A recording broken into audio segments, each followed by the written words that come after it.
Comber McHugh, how you doing today? I'm great. I'm great. How are you? I'm doing all right. I'm doing all right. So I was kind of thinking about this. I've always worked from home for, quite a bit of time, basically almost my entire professional career. And so I've gotten very good at the mute button. But for people that have not been in that environment, I'm curious, how good have you gotten over the last 3 months of making sure that you're on mute during these calls so that something doesn't slip out? You don't have anything going on in the background. Do you think you've improved your skills a little bit? Oh, I'm usually on mute. Usually on That's mute. your default setting? That is my default setting. Yeah, I haven't really slipped into the other trap after 3 months. So, All right. Well, I mean, definitely a safe place to be because then you're automatically protecting yourself from anything happening. Is there have you had any sort of uncomfortable encounters with other people? I mean, I've heard some stories of people with conference calls forgetting that they haven't muted themselves. I've been on a few myself. Have you had any good stories?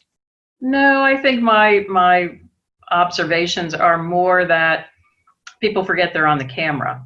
It Mm. isn't so much about the mute button, but the camera.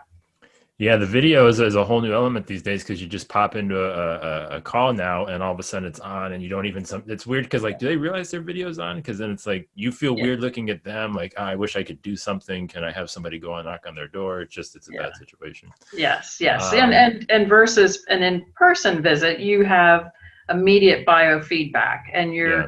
you're aware of what you're doing with your body. You're not going to rub your nose or your ears or something else. And I mean, I've seen it on the Zoom calls and it's awkward. You're sitting in someone's house with them rather than at an office setting. Have you adopted a few more video calls to kind of keep that face to face alive during this time or? There is an element of fatigue. So a lot of agents are using Teams, they're using Zoom. As they're going back to the office, I feel as though they're disconnecting a little bit from the use of those conferencing techniques. And I think people have reverted back to just pick up the phone, let's have a conversation. Well, it's nice to kind of level off a little bit. But what I really wanted to talk to you today, Comer, is just really what's going on in terms of the environment around crisis protection and what we're seeing in terms of the response that's going on with those types of things. I mean, what have you kind of been seeing in terms of that response? Where do you think businesses need to be paying attention to now in terms of making sure they have the protection that they need? Sure, sure. It's a tough time all over the world. This is not a situation that is simply localized. It's not something that people can say, oh, that's happening on the other side of the country. I don't need to worry about it.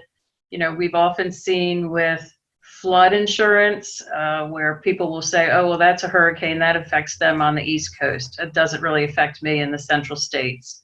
Or that's a Gulf Coast issue. It's not something we have to worry about in the mountain states. And what's happening right now that's bringing a lot of attention to crisis coverages is not limited to any one geographic area.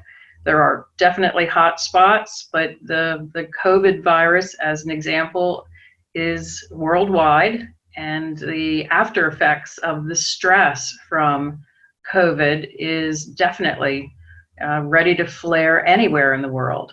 So, much like other situations, people would prefer to think it's not going to happen to me, it's not going to happen here.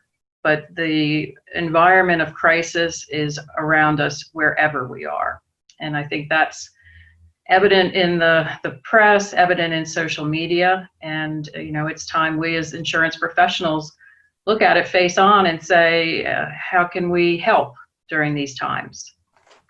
Yeah, I mean, like you said, there's always that element somewhere with almost any insurance policy of it's not going to happen to me. But I would say that this probably is on the newer side of things, is as far as being something that agents have on their radar. What do you think their conversations should be? Because again, I doubt that they're having the conversations like that with their clients on the level that Yeah. maybe should be during this time. What does that conversation look like for them with their client? How should they be approaching this? I think agents are having a lot of difficult conversations with their clients already, and some of them may fall into the very awkward position of, well, we don't have the money to pay for insurance now, or our revenue stream is so abbreviated. We need your advice. How do we structure our insurance going forward? So it needs to just be another element on the table of risk versus budget, and how do we juggle the limited amount of money to make sure the most shells on the table are actually covered. It just needs to be added to the conversation, just as though cyber has had to be a new conversation that's been added to the checklist, or employment practices liability. It will most likely take multiple conversations for someone to understand the need, unless they're in an immediate hotspot, or they have a client or a supplier or a friend or a prospect that has already experienced something that involves the need for a crisis type of insurance policy. Yeah, and that's, I think, the multiple conversations thing. Everyone always wants to think that, oh, I'm just going to say it once, and if it doesn't happen, there's always this sort of honeymoon, like, oh, it's got to happen, right? This is great, this is fantastic. But then, it's really something that if you don't start now, you're not going to give yourself a chance 12 to 24 months down the road to actually have a shot at that. And I think you brought up cyber as a good example. And we were on a call the other day, and they had with one of the consulting partners and one of the policies that we work with, and they had mentioned that they see this sort of coverage as going the way of cyber, right? This is something that's going to follow a similar path. Where would you gauge this coverage in relation to cyber? And because agents are starting to get used to having that cyber conversation a little bit, is that something that they should kind of use to help frame the conversation?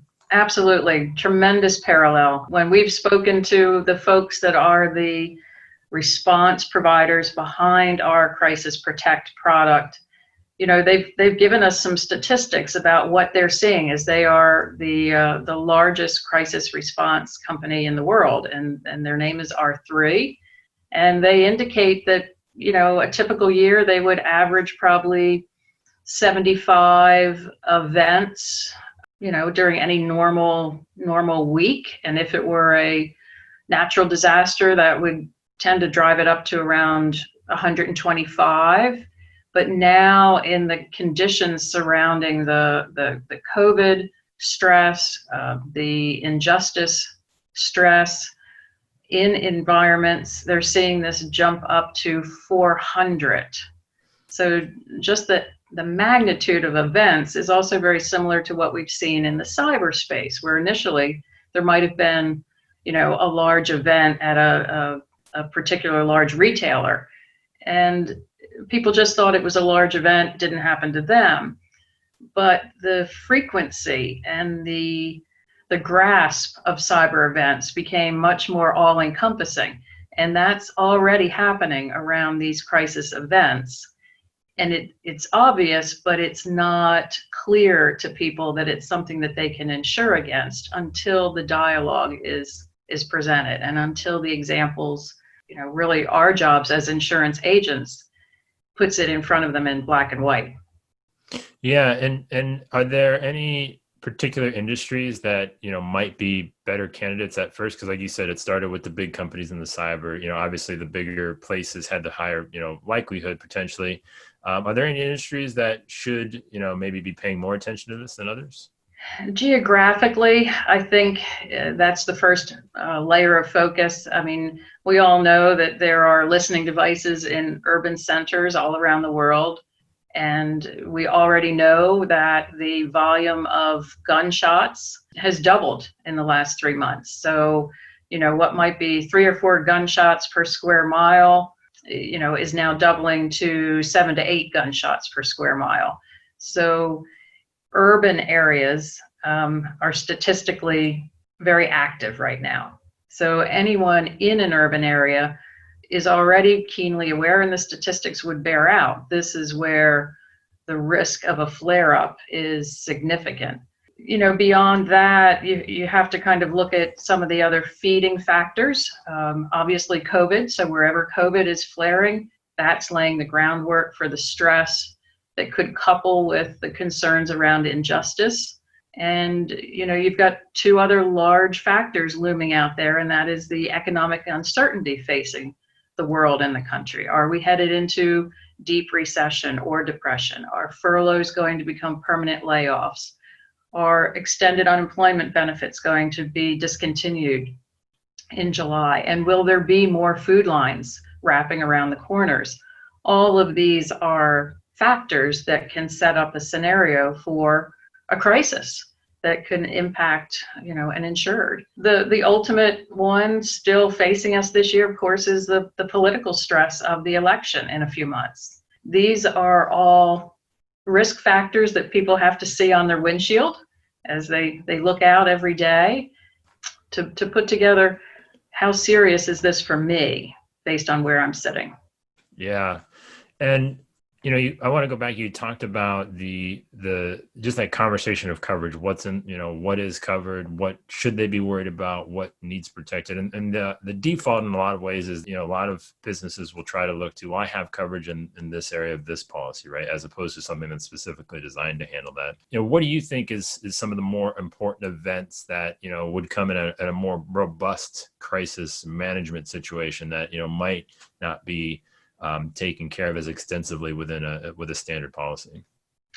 Yeah, and this becomes a kind of a universal question. Think back to flood insurance. When people's homes are flooded, they think, oh, I have homeowners insurance. It should be covered there. Yeah. And I think we've all learned, but I'm always surprised we haven't all learned that flood is not part of homeowners insurance. So, a typical business will have a business owner's policy, and their hope is that everything's in there. But in reality, a lot of things are excluded. A lot of things may just have incidental coverage, but they're not crafted to provide the resources and breadth of coverage that can be secured in a genuine crisis policy, which pretty much has its roots in the concept of kidnap and ransom and terrorism and all the related violence that can be associated with those types of incidents. So what we've put together with the Crisis Protect product really is all encompassing with responses for 20 specific triggers that include civil commotion and unrest, various types of extortion and kidnap and ransom, assault, vicious attack, active shooter type of situations, and drills down to the idea of property coverage, business income coverage, the cost to board up businesses, the cost to demolish buildings, the cost to bring in security, as well as the financial loss. So business income when business can't be transacted, whether that's due to a direct impact or an indirect impact if the area where a business operates has been shut down by civil authority. That is absolutely a trigger in our policy. There's the human aspect as well. A lot of these things will be very stressful to employees, and they can be impacted, or their families can be impacted. And this policy triggers response to help those people with counseling and advice. So the policy is meant to help businesses prepare for crisis events, actively work through crisis events, and recover after crisis events with both consulting and pure dollars to respond for loss. Yeah, because it goes so much beyond just like the physical loss or the things that kind of like you said actually impacted in the physical environment. I think that, one of the things that maybe goes unnoticed to a different level is, like you said, that consultancy in terms of a lot can be mitigated, a lot can happen in that kind of initial window, right? Of do you do the right things quickly? Talk to me a little bit about, what that looks like and how agents should be approaching this conversation and what this looks like for a client, because that can make or break the difference of, dramatically compounding the issue further. Sure. Very similar to, let's say, an employment practices liability policy. A Crisis Protect policy comes with the ability to pick up the phone and call the confidential advice givers, the people that actually talk you through a crisis when it actually hits the fan, and talk to them in advance to say, what practices, what procedures should be in place, to use some of the information that's available through the portal that comes with the policy, to go through the checklist to say, do I have an incident response plan? Do I know who to call? Do I know what to do? Do I have all the numbers for, police and emergency assistance? To run a parallel, if you were like a chemical manufacturer, you would have an incident response. You would run mock drills of what happens when the chemicals spill on the ground. Who do I call? What do I do? Does everyone know what their role is? We're seeing more companies do active shooter role plays in the office. And that would be an example of take that concept and expand it beyond the idea of an active shooter. So, the services before there is a crisis include preparations on a very theoretical level, but encouragement to actually walk through what you would do when this happens. You get the same with an EPLI policy. I mean, there's consulting around HR practices as well. So that's a familiar concept when talking about this coverage. Yeah, and if I had to guess, I would say it's something that is either people aren't aware of as much as they probably should be, and it probably goes underutilized more than it probably should be as well. Yes. And believe me, those shooter drills are real, because anybody that's got kids in school now, it's like they come home and they tell you they're doing these drills, and you don't know how to feel about it. You're like, what's happening? I'm not even quite sure what's like, because you didn't have to do that when you were growing up, and the fact that your kids are in a world that I didn't have to do it, and it's just like it's something that is part of their life. It's very crazy. Yeah. But the one thing I was kind of interested about was just, with insurance, there's always requirements, qualifications on things to get policies in place. But this one is actually interesting in the fact that it's pretty easy. It's a fixed premium. Yes. Talk me through that. I was very surprised at how easy it is for, again, just the level of coverage. Yes. This product is meant to be easy, so it's using the same concept that's been so successful on our e-commerce portal, which is quote, bind, and issue in under 5 minutes. We understand everyone's time is valuable, so we have streamlined the underwriting process and the pricing. This product is available for a flat premium of $2,000 for risks with under 250 million in annual sales. That's considered a small account in the global perspective of crisis. So those accounts are able to qualify for easy $2,000 premium pricing based on there being no more than 5 locations to be listed for the property coverage. If there are other locations, they wouldn't be listed for that $2,000 premium, but those locations would still have access to consulting services if something were to happen in a distant outpost, so to speak. The application is very simple, just listing the locations and the property values at those locations. And it's a $2,000 quote for every type of business except for public entity and schools. The product will need to be expanded and the pricing will be different because obviously those exposures represent a very different hazard exposure than a business, so to speak. Yeah, and the fact that, like you said, it's up to 5 locations, and those locations can be selected, right? You can just pick which ones you think are the most valuable, which I thought was pretty interesting. Yes. Comber, I got 2 more questions for you. We've talked a lot about, kind of a new coverage that agents might not have on the radar, maybe as much as they should. If you had to give one sort of piece of advice, we talked about doing it early, making sure we start that conversation, but is there one thing that you would like to see them do beyond that to really start to kind of have a more meaningful conversation about the totality of exposures and risks that our businesses are open to these days?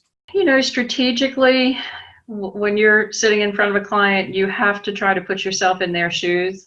You have to understand what keeps them up at night. You may know some of these people very personally because you've gone to school with them.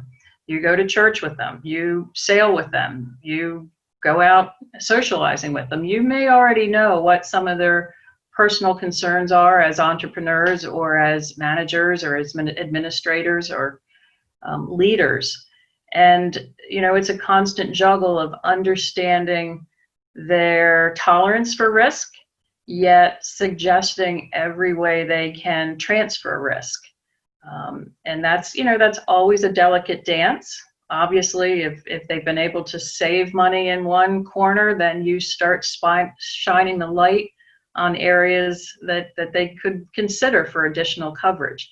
We've seen it happen for the last 10 years with cyber liability, where it may not have been an early conversation, but with continued exposure to the facts and the opportunity to shift the risk, people turn around amazingly quickly. I mean, with cyber, we've seen so many conversations start today, maybe around a renewal. Nothing happened immediately, and then we get the call back within a couple months, 6 months, usually before the renewal in many cases, to say, remember what we talked about? I think we're ready because we just heard something that really, really made sense, and now we'd like to see that coverage again. I think the point is that the conversation has to be had, and it has to be repeated, and always be available to discuss. All right, Comber, last question. And we've talked a lot about different options that are kind of broadly across the industry in terms of this coverage, but I'm more curious about your particular outlook. What are you most excited about? It doesn't have to be crisis, doesn't have to be cyber. What's really the thing that is got your attention moving forward in terms of insurance? What are you excited about? I've spoken to so many people that, granted, it is life-changing in horrendous ways, in so many ways, in economic ways, but there is an absolute sense of opportunity, creativity, excitement to try things that they haven't tried before, to recognize opportunities that perhaps have been hidden, haven't been apparent, or just didn't exist before. And there's a tremendous energy to say, how can we, rather than we don't want to. And I think that just represents a tremendous energy to recognize things in front of us as individuals and professionals, and to try to pair together opportunities and generate results. That's going to translate from restaurants that have been creative, to schools that have to be creative, to parents that have to be creative in schooling. We are all hyper alert and aware to opportunities for improvement. And I see that translating every day in our insurance marketplace. Awesome stuff, Comber. Really appreciate it. It was a lot of fun. Thanks for the time. Good to talk to you, Joey. Thank you.